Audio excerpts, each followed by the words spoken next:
তো ভিউয়ার্স আসসালামু আলাইকুম, আশা করি সকলে ভালো আছেন। তো আমরা এই যে ডিউটি শেষ করে রুমে যাইতেছি।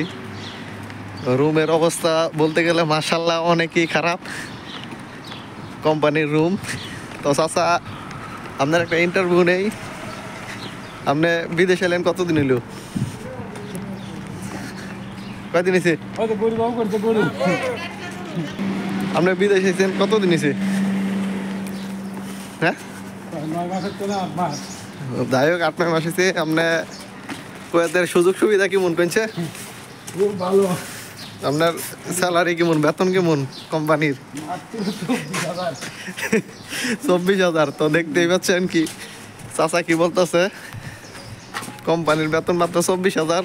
তো আপনারা খাইবেন কি, বাড়িতে পাঠাইবেন কি?